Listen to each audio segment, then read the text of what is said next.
Hello and welcome to Chasing Leviathan. I'm your host, PJ Wehry, and today I'm joined here by Dr. Andrew Lambert. Dr. Andrew Lambert is the assistant professor of philosophy at the College of Staten Island, City University of New York.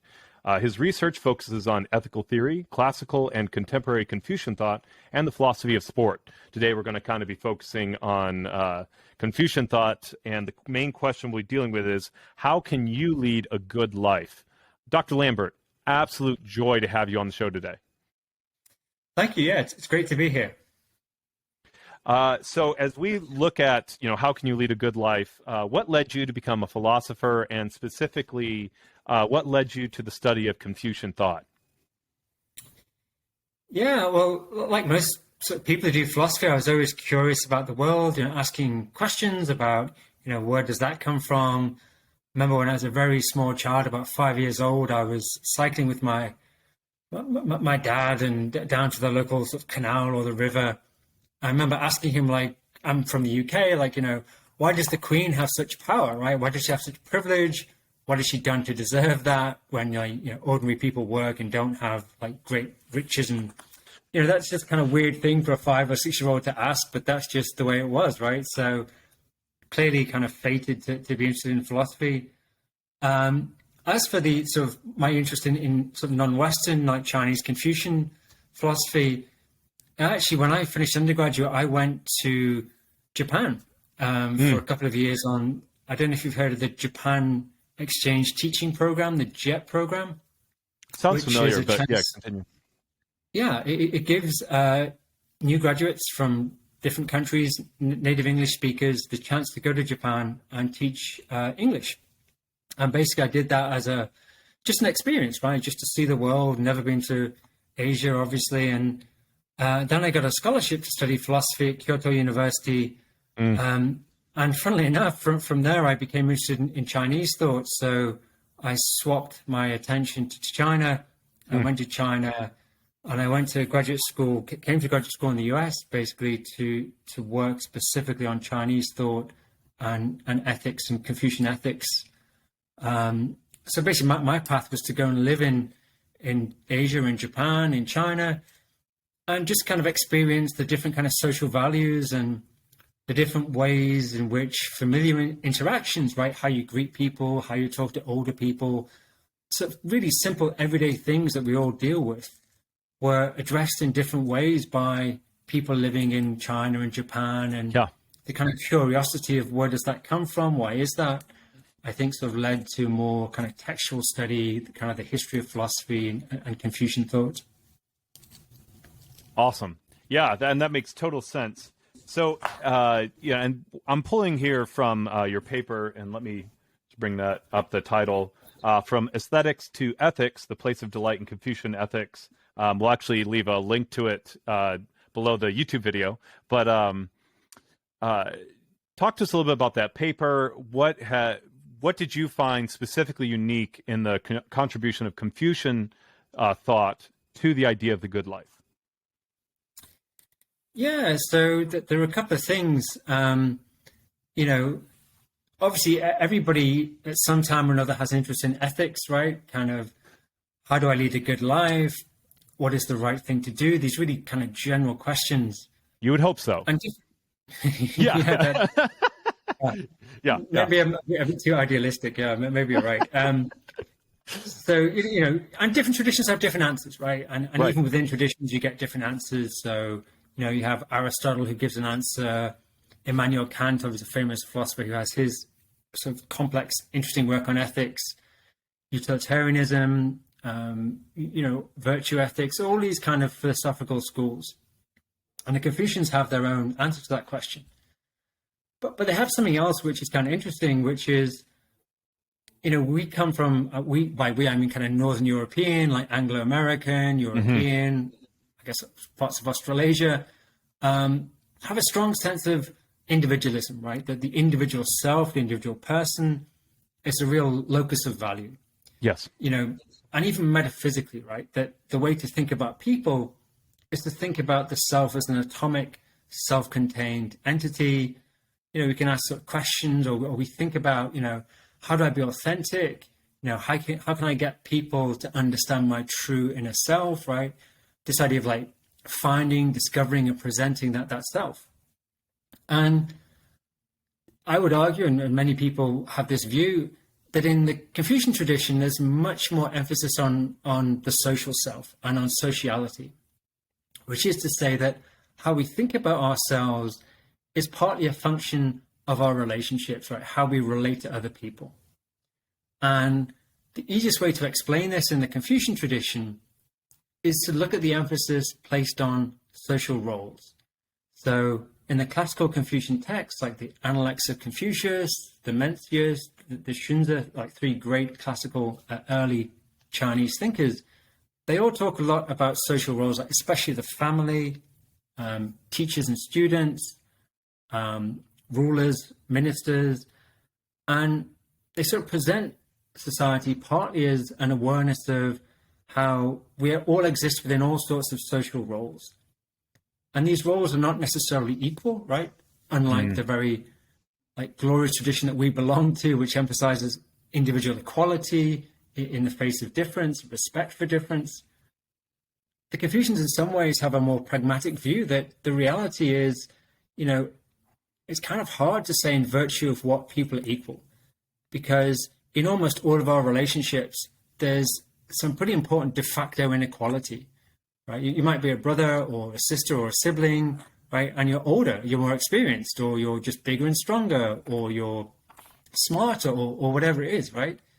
Or, you know, you're older, you have more life experience, and children are just, you know, in a sense, weaker, less experienced, less wealthy than parents. So natural human interaction, natural human society often features some sorts of inequality. You know, that's not new. That's in some ways a conservative view. But the idea is, for the Confucians, it's a deeper question of the self itself, right? May be partly constructed by social considerations, right? That who I am is a function of the roles I play and the interactions I take part in. And if that's right, and you know, that's a whole extra question we can go into, then the answer the answer to the question of, you know, what's the good life like, right? How should I behave? May be slightly different from accounts of the good life, which start from the assumption of a very strong sense of individuality, a belief in a kind of self-contained atomic self that is different from other selves, other people. So that's the kind of background. And to kind of fill in the answer that I was trying to create in this paper and in other work is to say that because the Confucians start from such a strong awareness of social life, right? And that unlike, for example, Immanuel Kant, who thinks that ethics in some sense is transcendent, that the right thing to do is independent of time and place, it's found through the faculty of reason, right? It's kind of universal general laws that will always sort of guide your rational judgment. In contrast to that, right, the Confucians seem to think more the good life, the right thing to do is that which contributes to harmonious interaction, a harmonious society. Harmony is a big concept in Confucian thought.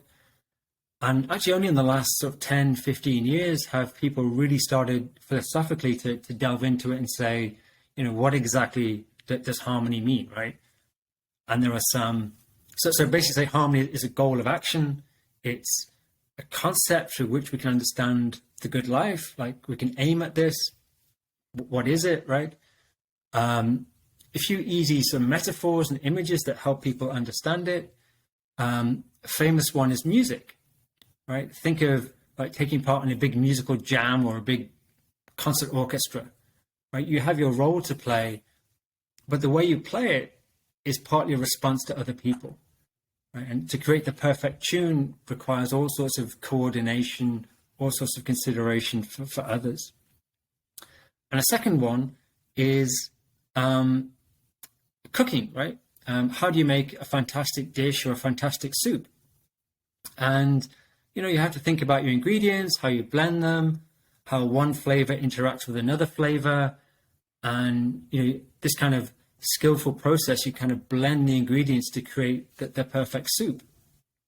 But notice how, in a way, there isn't a simple right answer of what to do, right? Both in the music example and in the, say, the soup making example, it's kind of, I wouldn't say just trial and error, but what you actually produce is a function of trying to blend different dynamic components, and that's very much a Confucian model of a good life, right? You're trying to blend different components and specifically social elements, right? The different social roles, the different people in your social world, try to figure out how you can interact with them in a way that produces the kind of ideal notion of harmony. And this paper was really to sort of try to put that within the framework of the experience of delight or joy. Now, we know that delight, joy in the Confucian tradition, in the Analects, is quite an important idea, right? Music is a big deal for the Confucians. So we also know that they're into social roles and like the importance of social interaction and how you produce good interactions. And if you put them together, you kind of get this idea that the way we should think about human social interaction isn't necessarily that it's all rule governed, that you should always treat people according to certain moral rules, don't violate the moral rules, but also maybe you can think about approaching social interaction with the question of like, how do I produce a certain kind of effect, right? The effect being the creation of delight, like a shared experience of delight or joy or a sense of ease, a sense of belonging, a sense of having accomplished something through interactions with people. All of these are kind of feelings, emotions, maybe psychological states, which I think the Confucians think are very important. And they also put kind of right up there in the kind of top echelon of ethical goals and concepts, right? That they're sort of aiming at this in a way that in traditional Western ethics, we talk about aim at the greatest possible good, right? Do the thing that produces the most overall well-being, which is a very kind of dry, abstract way of, demanding we act in a certain way. And it's fair to say the traditional Confucian thought doesn't really have that as an aim, like utilitarianism.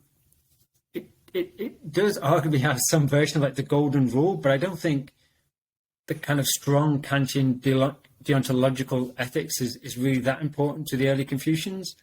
But what is important, like we said, is this notion of social interaction, the creation of a sense of delight.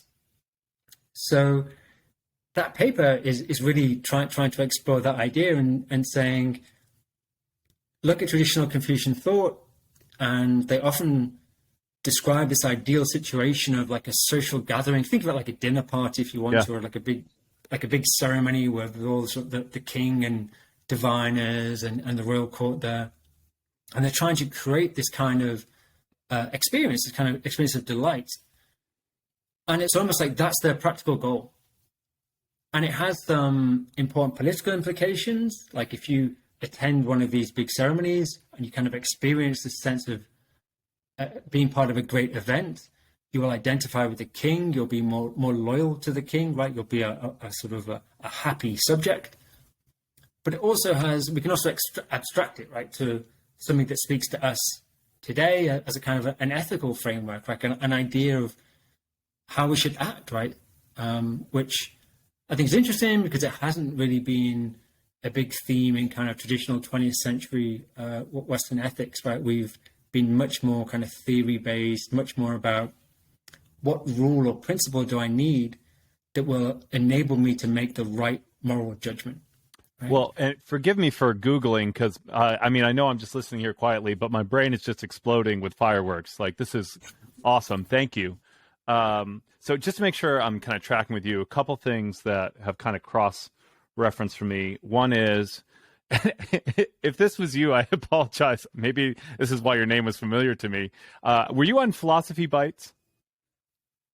No. Okay. They had a scholar on about Confucianism, and they talked about outer forms corresponding to inner states, and how in Confucianism, for instance, it's very important to align your mat properly because it's about creating the proper environment to shape your soul. And I think that's a lot of, there's some correspondence there. Am I tracking with you there? Yeah, and that's actually a great example, specifically because those kinds of famous passages where Confucius says, if the mat isn't properly aligned, I'm not going to sit down. Of course, in ancient China, they sat on mats, it was quite normal. And for a long time, people said, this just shows how kind of backward and kind of conservative the Confucians are, right? This like really stuffy stuff about, how you should align your mat, the order in which you should eat things, the names by which you have to address people. God, how boring, right? Aren't we so much better in a sort of liberalized society? And it's only more recently that you get a more sort of sympathetic, thoughtful reading of those passages, which just like you say, maybe they're saying, take care about your social interactions, right? Take care to arrange the elements around you in such a way that it sort of brings these effects to it, right? It affects people in the right ways. And so that's a great example of how, maybe the Confucians were saying something more interesting than we originally thought they were, where we thought they were just being very conservative, a bit backward, a bit oppressive and so on. But that's the blindness of our perspective. You've referenced it a couple times, and I had this down as a question to ask you. Obviously, we are, from a Confucian perspective, and I think rightly, as a corrective to Western thought, we are more parts of a whole than we realize, right? There's that very atomic view. And we've talked a little bit about state of mind or share, but probably more accurately, you're talking about shared states of mind. Like the whole is sharing the experience. I think and my audience tends to, I think, be a little bit more casual but curious. Can you describe that kind of intersubjectivity, that shared state of mind a little bit more? Because I know even for me, and I've had a little bit of experience with that, but it's difficult to put that into Western language. I think that's part of part of our blindness, if that makes sense. Yeah, it's a good question. I mean, the example I give, and actually I think I use it in the paper, what we're talking about, is think about a big sporting event, like maybe the Super Bowl is a good example, and how if it goes well, if it's a good event, it's an incredibly moving experience, right? It's an emotional experience. And hopefully it's an emotional experience for the fans, for the players, for everybody. And a couple of things are relevant, right? First of all, think of all the different elements you need to arrive at this moving experience, right? So you need, for example, the players, right? You need elite athletes who play really well. You need referees. You may need, if it's the Super Bowl, maybe cheerleaders, the media to report, to sort of build up certain things. You maybe need a crowd to motivate the players, to bring that sense of noise and atmosphere. But the result potentially, right, is this really memorable, moving occasion. To your question, right? So what is that actual experience? Well, I'm not sure that it needs to be a single experience that everybody feels the same thing. Yes. But I think what it should be, what it has to be, I guess, is some version of that experience of satisfaction, delight, exhilaration, feeling alive, which is created through the participation in that event. So maybe, players feel something slightly different, maybe an amazing sense of pride and satisfaction, say winning the Super Bowl. The fans feel something different, maybe elation is a different feeling to intense feeling of pride or satisfaction. But the idea is everybody participates and everybody takes away from the event and the interaction. Which results in social cohesion. Exactly. Right? Yes. Yeah. Which you mentioned in your paper. Yeah. Exactly. And if you know that by taking part in these interactions, you can obtain these kind of felt experiential goods, then it motivates you to be a cooperative party to that interaction, right? So it's interesting that in a lot of ethics, we talk about obligation, right? They were obliged to do the right thing, right? And then if you know about the history of ethics, one of the problems is, well, how can we be motivated to do the right thing, right? It can be very oppressive and we just couldn't be bothered to be a nice person and so on. But if, like in this example, doing the right thing is integrated with certain kinds of positive experience, then that ethical motivation question doesn't really come up with the same force. Yeah. one thing to mention this point, no theory is perfect, right? So there is a famous example by a philosopher called Gilbert Harman, who talks about a bunch of, he uses the word youth, like young people, whatever, who set fire to a cat, right? And they really enjoy setting fire to this cat. What a great laugh, like, what a great time. And I'm sorry, that's so graphic, but yeah, I'm tracking with you. It's a good example. And of course, the thing is that they enjoy it, right? The young people really enjoy it. It's a buzz. It gives them like a real thrill, right? I don't think the cat enjoys it very much. So, there is this sort of problem of, well, what about experiences where, people who take part can really enjoy it, but it can be a sort of violent, nasty experience. So, there are some questions. I mean, some things we can say about that. For example, it has to be every sentient being taking part in the experience has to have these kind of some version of these positive experiences, so that the cat obviously would be problematic. Or even we can just say, maybe more realistically, it's not meant to be a mark of what's like morally sufficient, right? Like the necessary and sufficient conditions to be confident you've done the right thing, right? Maybe it's just a framework by which to think about ourselves and social interactions. We still need other moral norms, like, don't cause unnecessary pain, and so on. But that doesn't invalidate the idea, right? That just puts it in context. I love, actually, that was, I mentioned earlier, I had a semi-troll question. I was trying not to, I don't like gotcha moments in interviews. And I was going to ask specifically about that, because the first thing I read when you're talking about human flourishing and a good society, and you define them as well-regulated desire and social cohesion, my brain immediately jumped to, I'm like, well, Nazi Germany had some of those things. Do you know what I mean? And it's like you had social cohesion and you had people who were moving towards a goal. And I was going to ask you how you would answer that, and that they answered it perfectly. Did not think of the cat example, but obviously that's like very similar, right? It's like you obviously have shared cruelty as well. But I love the idea of using this almost more as a tool set than like a complete metaphysical framework for ethics or meta ethics, if that makes sense. Yeah, exactly right. I mean, I think another aspect of this is, I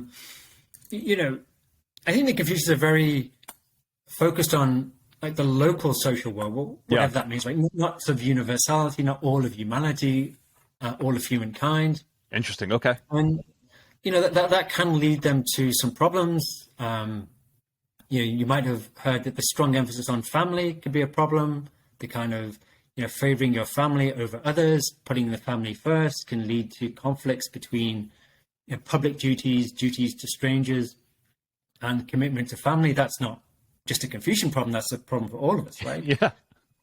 But maybe the Confucians are more strongly orientated towards the family, which could create problems for those who want a kind of universal egalitarianism. Mm.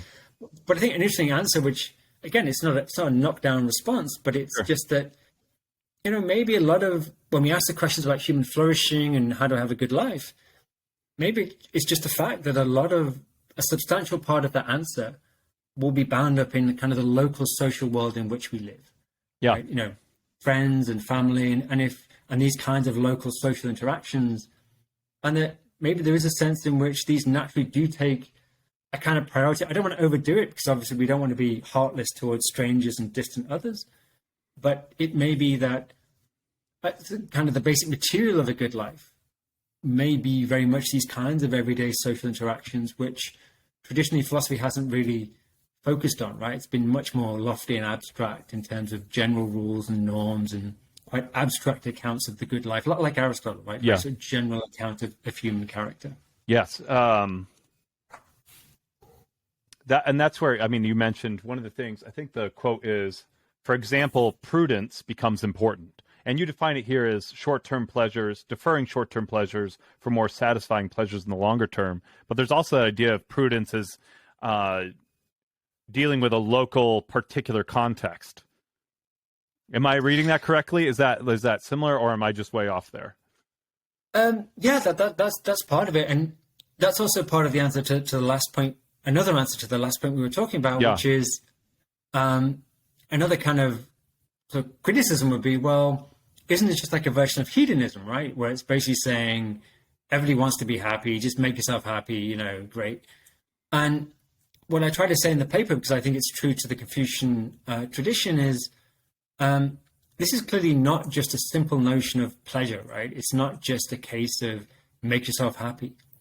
It's trying to, I think the Confucians are trying to articulate a complex sort of social situation or even a complex cognitive state where you're trying to respond to and balance different inputs to both retain your own notion of delight, maybe a version of pleasure, but also have that responsibility which recognizes other people will have similar claims, want similar kinds of experiences.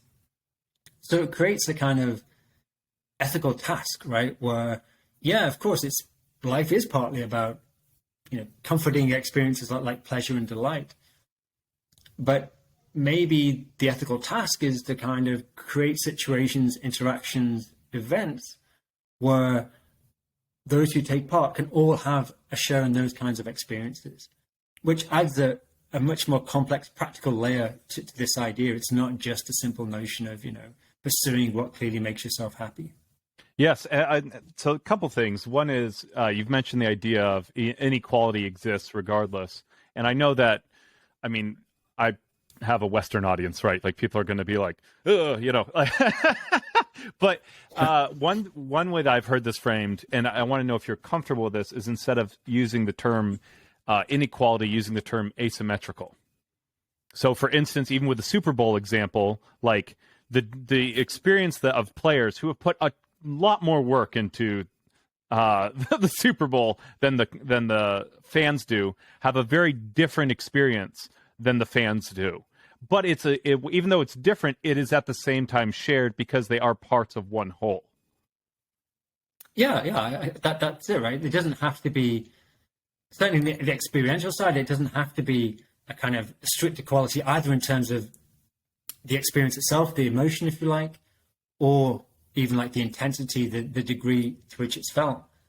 I would also say as well, to your point about inequality and asymmetry, the Confucians have various things that they say about this, right? Which is, when we say inequality, just like you said, we don't mean some kind of really morally worrying notion of exploitation and right. This kind of power imbalance, which can exist in all sorts of locations and places, for sure, yeah. But I think their idea is, when we say parents and children are unequal in some sense, or there's an asymmetrical relationship, we don't mean that in some kind of insidious sense of, and therefore all children are going to all parents will lord it over their children because they're so powerful, right? Oh man! What we mean for the Confucians are things like, well, at least the traditional answer is, children should sort of love parents, have a sense of gratitude, maybe even obey parents, and again, not obey just in this blind obedience sense, but maybe because if you pay attention to what parents say, if you think about what they say, then potentially you'll learn more, right? Than if you just kind of say, oh, whatever. If you actually listen to what they're trying to say, think about whether it's reasonable. There are ways in which a notion of obedience isn't just blind obedience. So that's the child side. And the parent side may be, a sense of responsibility, right? I have to look after my child. I have to provide for them. So there may be kind of inequality or asymmetry, but it's potentially benign, right? It's potentially a natural state of affairs, but which can lead to sort of both sides doing, I suppose you call them morally right things, or at least sort of wholesome, positive things, such as having a sense of gratitude, having a sense of responsibility to care. So yeah, I think you're right that it's a sensitive topic to talk about inequality. But I think the Confucians who don't have any sort of insight into 20th century liberal thought will just say, yeah. But it's just a fundamental fact of human life. And I'm not entirely endorsing that view. I'm just saying that's the kind of very honest starting position. Well, and you can't be anachronistic, reading back and be like, well, they should have had the answers for today's problems. They were addressing their problems at the time, right? Something as I'm hearing this, I feel a lot in our society as our society becomes more pluralistic, as our society like globalism increases, we have different cultures growing together. I feel that more time is taken up by negotiation. And one of the things that Confucianism gives us is a moral value to ritual, which saves us both time, effort, and the possibility of bad negotiation, because there's value in just the ritual itself in guiding us into these shared states of moral valuable or these valuable moral shared states of mind, if that makes sense. Am I tracking with you there, or is that if I'm saying something inappropriate to what you're saying, I'd love to know. Yeah, no. I mean, I think obviously ritual is a very important part of Confucian thought, which we haven't explicitly mentioned so far, but I think it's consistent with this idea of, we talked about the sporting event, yes, right? That example. You know, you could think of that as a site in which all sorts of rituals are played out, right? All the time. The national anthem, there's halftime Super Bowl show. So the Confucians would point out, and various 20th century sort of Confucian scholars have said this, you know, how important ritual is to human life, how much structure it provides.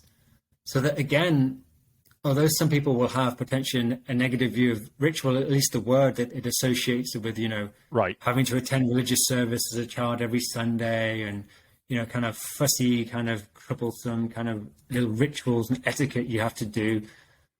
Obviously, the Confucians have a much more positive view, and there has been lots of work done on what's good about ritual. And just give you one example, the first thing is for the Confucians to come back to this idea of the positive sort of shared social interaction. It can send all sorts of messages, right? If you don't use ritual, like if you go to a funeral, you know, you try to greet the bereaved at the funeral, and you don't really know what to say, you might wind up saying something, you know, a bit awkward and makes them feel worse, you know, and, you know, whatever it might be. But if there's a ritually accepted way of expressing your condolences, but, you know, then there's an easy way in which you can kind of connect with that person. You know, so there's one way in which ritual kind of regulates our interactions, like smooths the edges and stuff. Yeah. It also does things like, I was going to say, it allows other people to participate. You'll often see people saying the words along with you, maybe not as loud, when you have those shared prayers or eulogies or whatever it is. So it becomes more of a shared experience. Whereas you can't do that if someone's extemporaneously, shooting off the cuff. Forgive me, just to allow me to indulge you for a second.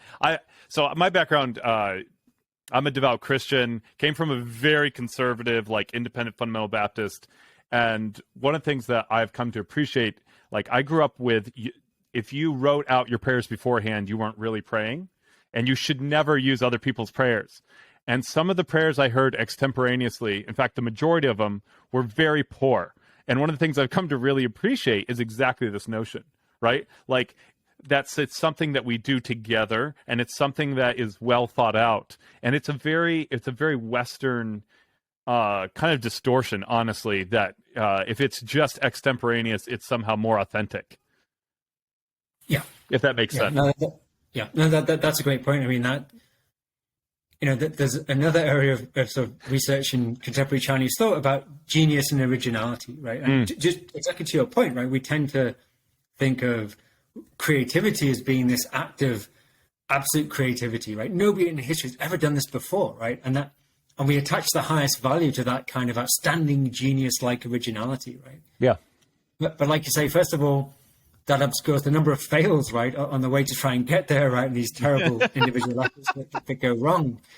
But also, in the Confucian side of things, that originality or creativity is more about the kind of the appropriate and sometimes creative reworking of what's already there, right? So kind of taking tradition and it's adding or subtracting or just tweaking it in some way that kind of meets present needs, which is also creative, but avoid some of the pitfalls that you mentioned about, you know, just trying to be too original, too creative, you know, not having any sort of precedents to work with. Yeah, I think it's interesting for me to see the Western idea of authorship break down. I was talking to Dr. Braver about this in a previous interview, how AI, like I personally felt this, and my background's in philosophical hermeneutics. You'd think I would understand this better. But I remember being very bothered by AI creating scripts because I'm like, that's cheating. They're not real authors. And it's like, what does that even mean? And that's just, it's interesting to see what's baked into even, my worldview and that I've had to work with. So sorry, I'm getting off topic, but it's really fascinating to me to see these alternative views and the value in them. Yeah, and again, none of these things are above critique. And when I present sort of some of the Confucian ideas, like the importance of tradition to the Confucians, right? They do think that having a sense of your own tradition, it may be important psychologically, but it also enables you to deal with the present, right? You have these resources of, well, what did we do in the past when these problems arose? And of course, the European Enlightenment, there are all sorts of reasons why there are some problems with just relying on tradition, but still, there are lots of thoughtful things we can say about the importance of tradition, which maybe get lost in the rush to kind of see tradition as, again, something potentially restrictive and oppressive. Absolutely. One of the other questions I wanted to ask, you mentioned there's a threefold process, poetry, in learning delight in poetry, and then learning ritual and learning music. Is there something, is that just a good model?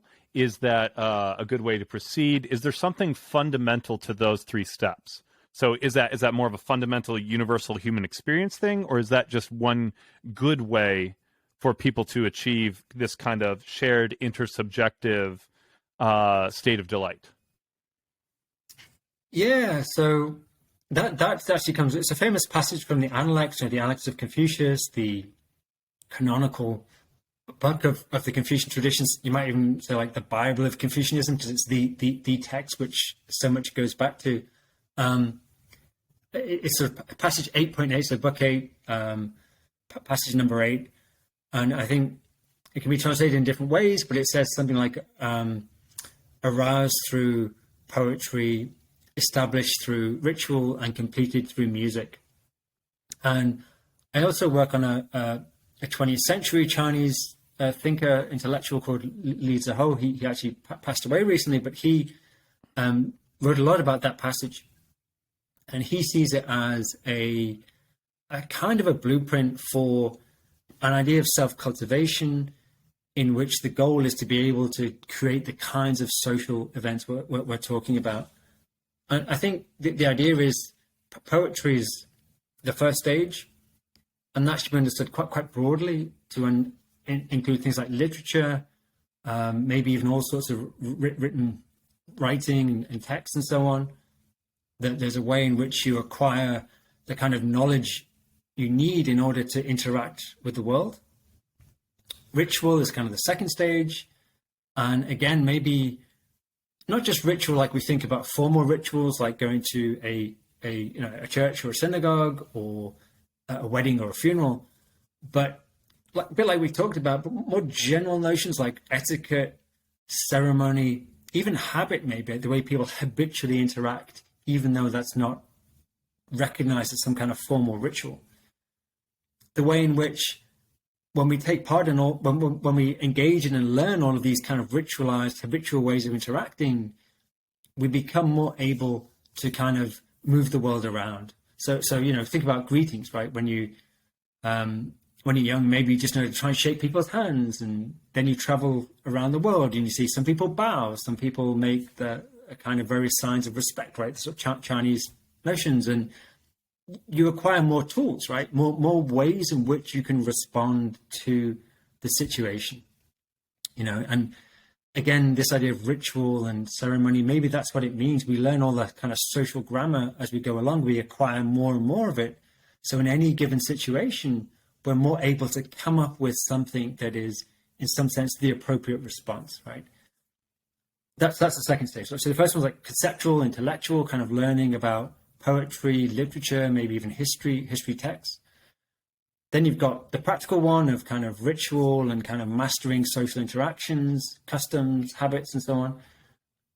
And maybe the third stage, completed through music, is I read that slightly metaphorically. It doesn't literally mean you become a musician. It just means, like the example we talked about at the start, this idea of like the musical jam or the large classical orchestra, how you learn to blend things together to produce a certain effect, right? When you listen to, a great piece of music that's carefully put together and composed and, ordered and so on, it creates these effects in you, right? You have these, great emotional responses to great music. And maybe that's like the highest stage. That's the outcome of this process of learning self-cultivation, right? That started with poetry, went through ritual, and culminated in this kind of musical sensibility, right? That it doesn't literally mean making music per se, but it means that same kind of sensibility, that same sensitivity to the world as if you were making a great musical production. Because the important thing with rhythm isn't the mathematical construct of it; it's the social side of it, that you are working together, the participatory, that the instruments are in sync. Whatever that beat is, you can actually adjust that, and we see that even at the highest level with jazz, where they are freestyling together, which blows my mind. I can't even keep a beat on my own. And so, I mean, is that idea of rhythm, it almost seems like that music has that, you have something very personal with poetry where you are accepting the intersubjective state, like you are accepting other people's shared state of mind. Yeah. And then there's kind of this intermediary passage with ritual where you're starting to understand the rules of the game, and it ends with you participating in the intersubjectivity, in this shared state with everybody. Is that one way to read it? Is that? Oh yeah, absolutely. And I would just add as well for music, which is kind of interesting. I mean, I'm talking about it quite sort of metaphorically as a general process which you can take from music. Like, how do you produce good music? You can take some of those skills and sensibilities and put them into the world of everyday social interaction, or even, you might say, ethics, right? Yeah. We should also note that the Confucians are sometimes, they have an interest in music which isn't just that kind of abstract kind of idea. They actually think that music can directly influence people. So, yeah, simple example, right? I don't know if you're a musician. I used to be, or occasionally, and whatever. Anyway, minor notes, right? Minor keys, right? Most people know that a minor key produces a certain kind of response. It's like sorrow, it's mournful. When people use minor keys in music, they're often evoking a little bit of like sorrow or sadness, right? So that is to say, a particular kind of note produces a particular kind of emotion. Mm-hmm. And the Confucians have a lot of confidence about this, maybe more than is warranted given what we know about musical theory today. But basically, they think that you can use music to directly generate certain emotional responses. So, for example, maybe sorrowful music produces a shared feeling of sorrow in everybody who's listening to it. There's maybe like, they talk about grand music that produces a feeling of like vastness in all those who listen to it. So in that very direct kind of causal sense, music can also create shared experiences, right? By certain notes producing certain emotional responses. And there's that's just a very practical level at which, again, this sort of, it all connects together because it's not just a metaphor. They actually think there's a causal pathway there. Yeah, and I think there's a certain connectedness, which I think is part of this whole discussion between spirit and body, where you have, in many ways, a mental or spiritual, and I'm using these terms very loosely, phenomenon that it has, it's psychosomatic. It has physical effects. I have a friend who every time he listens to Rachmaninoff's Piano Concerto No. 2, he gets goosebumps. And that's like, and that's, I think most people feel something similar to that, and there were studies about those kind of physical effects. And I think, if I'm understanding what you're writing about here, that's very important, that it's putting everybody in harmony, right? Not just with themselves, but also with others. Yeah. Which is why you use the example of cooking. Like cooking, like you have to work with the ingredients, and different ingredients with different parts of the year makes a big difference, and how those ingredients taste. Because like squash can be very different depending on when you pick it, what time of year, how long it's been sitting out, that sort of thing. Yeah, absolutely. So yeah, it works at that level of how do you blend these ingredients, whether it's musical components or food. And also, something I talk about in the paper a little bit is resonance, which I'm not an expert in the topic. I think it's something that people are becoming interested in. But another level here, right, maybe connecting to music is, it is a fact, for example, that when people build large bridges, this is sort of, I don't know exactly how this relates, but it's an interesting fact. Bridges come to resonate, that is, vibrate in some sense, the same frequency of the land to which they're attached. That is, in some sense, they come into sync with the land mass to which they attach. How this works, we don't care. But the point is, this idea of resonance, of somehow resonating with what's around you, is actually a theme in Confucian thought. And again, it's another theme to be developed and unpacked, because, however resonance works as a vehicle, that's again part of this idea, right? That we can come into sync, some sort of coordination with those around us in ways that's mutually beneficial to all involved. Is that idea of harmony with nature? I mean, I'm assuming, but that's dangerous, especially in philosophy. But I'm assuming that they have that harmony with nature as part of this ideal, or maybe not so much. So, I mean, yes and no, actually. I mean, okay. One of the sort of influential Confucian texts is to think of the universe as a cosmos. And in the Confucian tradition, for better or for worse, there isn't a belief in a created deity, right? That sort of created the world, and we make sense of the world via a conception of that deity.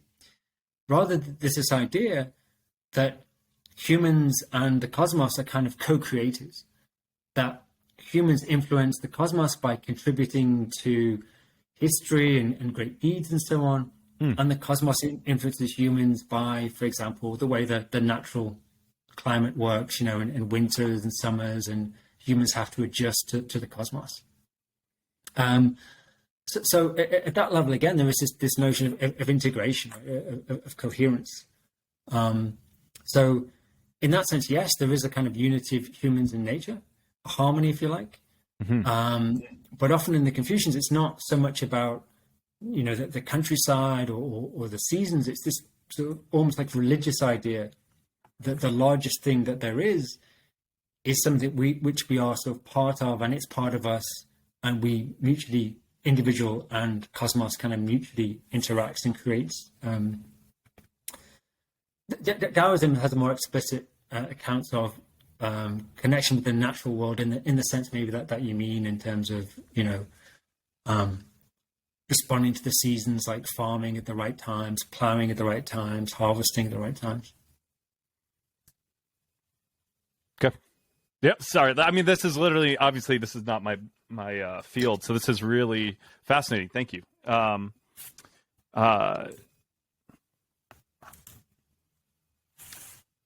of as we wrap up here, one, thank you so much for being on.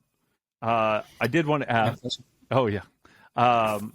So we'd start off by saying, how can you lead a good life? Specifically, what's the Confucian answer to that? If you could give like just a short summary of like what are the insights, what are the unique contributions that someone can take away from this discussion today that would help them live the good life? To a Western audience, right? Like, yeah, I think one of the ways I sort of frame this issue in some other writing on this that I've done is, we often think about the good life as being, we think very carefully about the shape our own life should take, right? So sometimes when people are young, they have a very specific set of goals, right? By the time they're 21, they want a degree. By the time they're 26 or whatever, they want a PhD. By the time they're 30, they want a really well-paying job. They want a six-figure salary, or maybe even be a millionaire, right? And they think of their lives in terms of specific goals that they want to achieve, and achieving those goals means satisfaction, right? And in a sense, it's very sort of goal-orientated, right? There's a clear sense of wanting to achieve certain things that will bring satisfaction. And that's fine. Who's going to argue with that?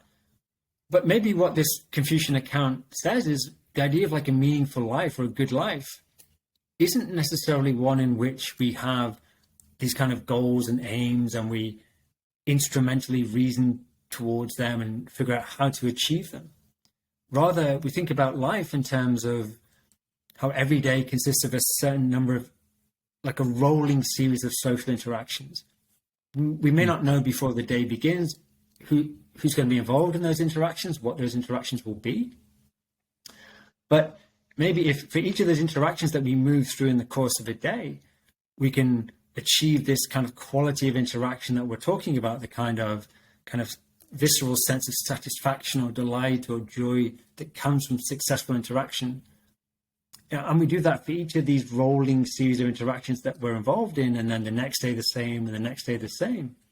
That maybe this is a picture of a good life, which, is a good life, but it's just not that same life where it was very, I have to have this, I have to achieve these goals. Otherwise, if I don't fulfill my bucket list, then, what have I done? It's a kind of a challenging notion that maybe the good life is, a bit more below the radar, right?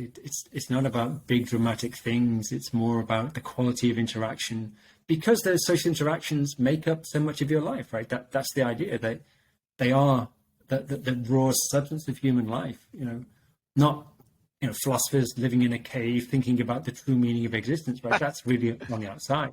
Yeah. But nor necessarily that modern idea of being very, having this plan, this goal to realize, right? This big practical aim that you want to bring about. So I think the Confucian account of the good life, as I try to present it at least, I think it's an interesting alternative, right? It sort of says maybe that the best life is one which pays attention to these kind of inevitable rolling series of interactions you're going to be involved in. Thank you for that answer. One, very inspiring, very thought-provoking for me. As I'm thinking through this, there's almost a stoic quality to this idea that by situating ourselves within the whole, and giving up what we think of as control, we actually gain back more control over the good life, right? Because a lot of that goal setting is often affected by things that we don't have control over. And so I think that is a real challenge to our contemporary culture. So really, I think that's true. Although I would just add that it's not, it is in a sense retaining control, because as we sort of talked about, it is a very skilled process, right? It's not just like rocking up to things and hoping it goes well, right? It's a process of learning and cultivation. Yes. That means the person has the skills and the sensibility to bring about these qualities of interaction. So it's a little bit different from like a purely sort of stoic notion of, I can't control it, I just accept it. But I do take your point that it's different from this more active kind of aggressive notion of how do I achieve this goal that I really want to achieve. I'm glad you said that, because you're very right. It's that we are constantly working on our skill set to deal with individual rolling interactions, and that we have control over right now instead of worrying so much about the future. But that it is a skill set that we develop. And that's even that's where the threefold, poetry, ritual, and music comes in, like that sort of blueprint. And like you said, it sounds like you could have multiple blueprints, but they should follow something similar, where you're moving into this kind of shared intersubjectivity. It's a very social thing. Dr. Lambert, thank you so much. That was I could talk about this stuff all day, but I want to be conscious of your time. And so thank you for coming on. You're welcome. I enjoyed it. I hope the listeners find it interesting. Oh, I'm sure they will. This has been great.